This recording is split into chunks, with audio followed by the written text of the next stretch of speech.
അസ്സലാമു അലൈക്കും വറഹ്മത്തുള്ളാഹി വബറകാതുഹു. അഊസു ബില്ലാഹി മിനശ് ശൈത്വാനിർ റജീം. ബിസ്മില്ലാഹിർ റഹ്മാനിർ റഹീം. വലാ തുസഇർ ഖദ്ദക ലിന്നാസി വലാ തംശി ഫിൽ അർളി മർഹാ. ഇന്നല്ലാഹ ലാ യുഹിബ്ബു കുല്ല മുഖ്താലിൻ ഫഖൂർ. ഇന്നത്തെ ദർസിൻ്റെ വിഷയം വിനയം, എളിമ എന്നതാണ്. വിനയം, എളിമ എന്ന ഈ ഗുണം ഒരു വിശ്വാസിയുടെ വ്യക്തിത്വത്തിൻ്റെ സൗന്ദര്യമാണ്. ഇത് അള്ളാഹുവിലേക്ക് അടുക്കാനും ഇഹത്തിലും പരത്തിലും ഔന്നിത്യം നേടാനും സഹായിക്കുന്നതുമാണ്. അഹങ്കാരികളെ അള്ളാഹു ഇഷ്ടപ്പെടുന്നില്ലെന്നും വിനയമുള്ളവരെ പ്രശംസിക്കുന്നു എന്നും ഖുർആനിൽ അള്ളാഹു പറയുന്നു. സൂറത്തുൽ ലുഖ്മാനിൽ അള്ളാഹു പറയുന്നു, കോപം നിമിത്തം ജനങ്ങളുടെ മുമ്പാകെ നിൻ്റെ കവിൾ നീ വീർപ്പിക്കരുത്, ഭൂമിയിൽ അഹങ്കാരത്തോടെ നടക്കുകയും ചെയ്യരുത്. അഹങ്കാരിയെയും ദുരഭിമാനിയായ ആരെയും അള്ളാഹു ഇഷ്ടപ്പെടുകയില്ല, തീർച്ച. സൂറത്തുൽ ഫുർഖാനിൽ റഹ്മാൻ്റെ അടിമകളുടെ ഗുണങ്ങൾ എടുത്തു പറഞ്ഞുകൊണ്ട് അള്ളാഹു തആല പറയുന്നു, വഇബാദുർ റഹ്മാനില്ലസീന യംശൂന അലൽ അർളി ഹൗനൻ. പരമകാരുണികൻ്റെ ദാസന്മാർ ഭൂമിയിൽ വിനയത്തോടെ നടക്കുന്നവരാകുന്നു. അതായത് അഹങ്കാരത്തോടെയുള്ള നടത്തം, ധാർഷ്ട്യത്തോടെ സംസാരിക്കൽ, സ്വയം മറ്റുള്ളവരെക്കാൾ മികച്ചവനായി കരുതൽ എന്നിവയൊന്നും ഒരു വിശ്വാസിയുടെ സ്വഭാവമാകാൻ പാടില്ല. നബി സല്ലല്ലാഹു അലൈഹി വസല്ലം വിനയം സ്വന്തം ജീവിതത്തിൻ്റെ ഭാഗമാക്കുകയും സമുദായത്തിന് അത് പഠിപ്പിക്കുകയും ചെയ്തു. ഇതുമായി ബന്ധപ്പെട്ടുകൊണ്ട് ചില ഹദീസുകൾ നോക്കാം. അൻ അബീ ഹുറൈറത്ത അൻ റസൂലില്ലാഹി സല്ലല്ലാഹു അലൈഹി വസല്ലം ഖാല മാ നഖസത്ത് സദഖത്തുൻ മിൻ മാലിൻ വമാ സാദല്ലാഹു അബ്ദൻ ബിഅഫ്വിൻ ഇല്ലാ ഇസ്സൻ വമാ തവാല അഹദുൻ ലില്ലാഹി ഇല്ലാ റഫഹുല്ലാഹു. ഹസ്രത്ത് അബൂ ഹുറൈറ റളിയല്ലാഹു അൻഹു നിവേദനം ചെയ്യുന്നു, നബി സല്ലല്ലാഹു അലൈഹി വസല്ലം പറഞ്ഞു, ദാനധർമ്മങ്ങൾ ധനത്തിൽ കുറവ് വരുത്തില്ല. മറ്റുള്ളവരോട് വിട്ടുവീഴ്ച ചെയ്യുന്നവൻ്റെ ആദരവ് അള്ളാഹു വർദ്ധിപ്പിക്കുകയാണ് ചെയ്യുന്നത്. ആരെങ്കിലും അള്ളാഹുവിൻ്റെ പ്രീതിക്കായി വിനയം കാണിച്ചാൽ അള്ളാഹു അവനെ ഉയർത്താതിരിക്കുകയില്ല. സഹീഹ് മുസ്ലിം. ഇസാ തവാലൽ അബ്ദു റഫഅഹുല്ലാഹു ഇലസ്സമാഇ സാബിഅ. റസൂലുള്ളാഹി സ്വല്ലല്ലാഹു അലൈഹി വസല്ലം ഒരിക്കൽ പറയുകയുണ്ടായി, ദാസൻ വിനയം കൈക്കൊള്ളുമ്പോൾ അള്ളാഹു അവനെ 7-ാം ആകാശം വരെ ഉയർത്തുന്നതാണ്. ഓർക്കുക, ഔന്നത്യം നൽകുന്നത് അള്ളാഹുവാണ്. മനുഷ്യൻ്റെ സ്വന്തം അഹങ്കാരമല്ല അത് നേടിയെടുക്കുന്നത്. തിരുനബി സല്ലല്ലാഹു അലൈഹി വസല്ലം ഒരിക്കൽ പറഞ്ഞു, നിങ്ങൾ പരസ്പരം വിനയം കാണിക്കണമെന്ന് തീർച്ചയായും അള്ളാഹു എനിക്ക് വഹയ്യ് ദിവ്യ സന്ദേശം നൽകിയിരിക്കുന്നു.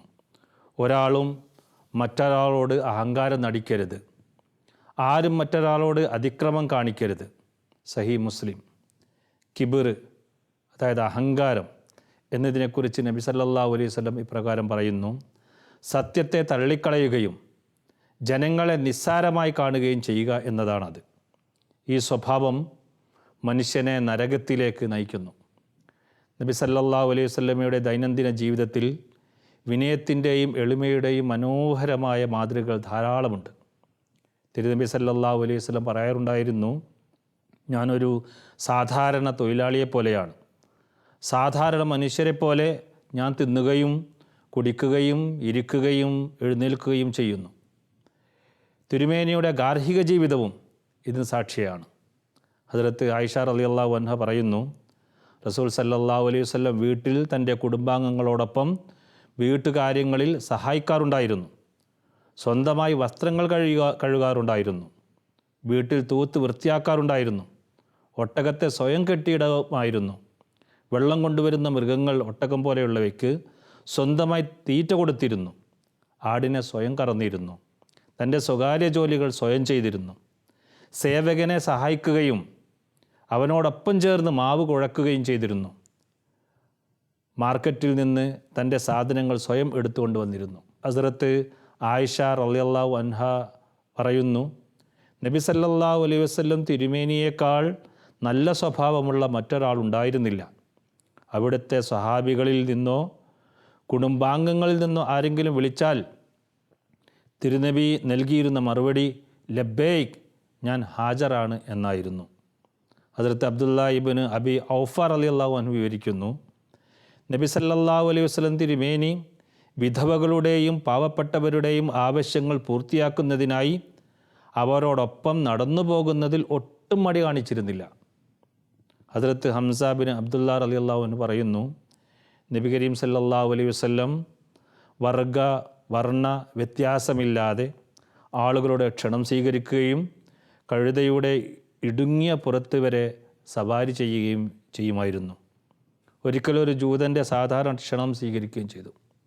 റസൂലുള്ളാഹി സല്ലല്ലാഹു അലൈഹി വസല്ലം റഹ്മത്തുൽ ലിൽ ആലമീനാണ്, ഇരുലോകത്തിൻ്റെയും നേതാവാണ്. ആ പ്രവാചകൻ്റെ മാതൃകയാണിത്. ഹസ്രത്ത് ഉമർ ബിൻ ഖത്താബ് റളിയല്ലാഹു അൻഹു വിവരിക്കുന്നു, ഒരിക്കൽ ഒരാൾ തിരുനബി സല്ലല്ലാഹു അലൈഹി വസല്ലം 3 തവണ വിളിച്ചു. എല്ലാ തവണയും അവിടുന്ന് ലബ്ബൈക് ലബ്ബൈക്, ഞാൻ ഹാജറാണ് എന്ന് മറുപടി നൽകി. ഹസ്രത്ത് ആമിർ ബിൻ റബിയ റളിയല്ലാഹു അൻഹു വിവരിക്കുന്നു, ഞാൻ റസൂൽ സല്ലല്ലാഹു അലൈഹി വസല്ലമയുടെ കൂടെ പള്ളിയിലേക്ക് പുറപ്പെട്ടു. അതിനിടയിൽ നബി സല്ലല്ലാഹു അലൈഹി വസല്ലമയുടെ ചെരുപ്പിൻ്റെ വാറ് ലേസ് പൊട്ടിപ്പോയി. ഞാൻ നബി സല്ലല്ലാഹു അലൈഹി വസല്ലമയുടെ ചെരുപ്പ് എടുത്ത് അത് ശരിയാക്കാൻ തുടങ്ങി. അപ്പോൾ അവിടുന്ന് എൻ്റെ കയ്യിൽ നിന്നും ആ ചെരുപ്പ് തിരികെ വാങ്ങിയിട്ട് പറഞ്ഞു, ഇത് പ്രത്യേകമായ ഒരു പരിഗണനയാണ് എനിക്ക് നൽകുന്നത്. അത് പാടില്ല, എനിക്ക് വേണ്ടി പ്രത്യേക പരിഗണന ഞാൻ ഇഷ്ടപ്പെടുന്നില്ല. ഹദ്റത്ത് അബൂ ഹുറൈറ റളിയല്ലാഹു അൻഹുവിൽ നിന്നും നിവേദനം, അദ്ദേഹം ഒരു സംഭവം വിവരിക്കുന്നു. ഒരിക്കൽ അദ്ദേഹം റസൂലുള്ളാഹി സല്ലല്ലാഹു അലൈഹി വസല്ലം തിരുമേനിയുടെ കൂടെ ചന്തയിൽ മാർക്കറ്റിൽ പോയി കുറേ വസ്ത്രങ്ങളെല്ലാം വാങ്ങി. ആ വസ്ത്രങ്ങൾ വാങ്ങി പിന്നീട് റസൂലുള്ളാഹി സല്ലല്ലാഹു അലൈഹി വസല്ലം ആ വസ്ത്രങ്ങൾ എടുത്ത് കൂടെ വരികയാണ്. അപ്പോൾ ഹദ്റത്ത് അബൂ ഹുറൈറ റളിയല്ലാഹു അൻഹു പറഞ്ഞു, യാ റസൂലുള്ളാഹ്, ഞാൻ ആ വസ്ത്രങ്ങളെല്ലാം ഞാൻ എടുക്കാമെന്ന് പറഞ്ഞു. അപ്പോൾ റസൂലുള്ളാഹി സല്ലല്ലാഹു അലൈഹി വസല്ലം അദ്ദേഹത്തെ ഉപദേശിച്ചുകൊണ്ട് പറയുകയുണ്ടായി, ആരുടേതാണോ വസ്തു അത് എടുക്കാൻ കൂടുതൽ അവകാശി അവനാണ്. എന്നാൽ അവൻ ദുർബലനോ അവശനോ ആണെങ്കിൽ, തൻ്റെ സാധനം എടുക്കാൻ കഴിയുന്നില്ലെങ്കിൽ അവൻ്റെ മുസ്ലിം സഹോദരൻ അവനെ സഹായിക്കണം. നബി തിരുമേനി സല്ലല്ലാഹു അലൈഹി വസല്ലം തൻ്റെ സഹാബികളോടൊപ്പം ചേർന്ന് പ്രവർത്തിക്കാൻ ഇഷ്ടപ്പെട്ടിരുന്നു. മസ്ജിദുൻ നബവിയുടെ നിർമ്മാണ വേളയിൽ അവിടുന്ന് സ്വന്തമായി കല്ലുകൾ ചുമന്നിരുന്നു. ഖന്തക്ക്, അത് കിടങ്ങ്, ആ യുദ്ധ സമയത്ത് സ്വയം കുഴി വെട്ടുന്നതിനും മണ്ണ് നീക്കം ചെയ്യുന്നതിനും റസൂലുള്ളാഹി സല്ലല്ലാഹു അലൈഹി വസല്ലം മറ്റുള്ളവരോടൊപ്പം പങ്കുചേർന്നിരുന്നു. ഒരിക്കൽ നബി സല്ലല്ലാഹു അലൈഹി വസല്ലം സഹാബാക്കളോടൊപ്പം ഒരു യാത്രയിലായിരുന്നു. ഒരിടത്ത് വിശ്രമത്തിനായി തങ്ങാൻ തീരുമാനിച്ചു. അപ്പോൾ നബി സല്ലല്ലാഹു അലൈഹി വസല്ലം അവരോട് പറഞ്ഞു, എല്ലാ സഹാബികൾക്കുമിടയിൽ നിങ്ങൾ ജോലികൾ വീതിച്ചു നൽകണമെന്ന്. അങ്ങനെ റസൂലുള്ളാഹി സല്ലല്ലാഹു അലൈഹി വസല്ലം തിരുമേനി നിർദ്ദേശപ്രകാരം ഓരോരുത്തർക്കും അവരുടേതായ ജോലികളെല്ലാം വിഹിതം വെച്ച് വീതിച്ച് നൽകുകയുണ്ടായി. അങ്ങനെ കൂടാരം സ്ഥാപിക്കാൻ, ഭക്ഷണം പാചകം ചെയ്യാൻ, വെള്ളം കൊണ്ടുവരാൻ തുടങ്ങിയ എല്ലാ ജോലികളും ഇങ്ങനെ വിഭജിച്ച് നൽകി. അപ്പോൾ റസൂലുള്ളാഹി സല്ലല്ലാഹു അലൈഹി വസല്ലം തിരുമേനി ചോദിച്ചു, എൻ്റെ ജോലി എന്താണ്, എൻ്റെ ചുമതല എന്താണ് എന്ന്. അപ്പോൾ സഹാബാക്കൾ വിനയത്തോടു കൂടി പറയുകയുണ്ടായി, യാ റസൂലല്ലാഹ്, അങ്ങയെ സേവിക്കാൻ ഞങ്ങൾ സന്നദ്ധരാണ്, താങ്കൾ വിശ്രമിച്ചാലും. അപ്പോൾ അവിടുന്ന് പ്രതികരിച്ചു, ഇല്ല, ഞാനും ജോലി ചെയ്യും.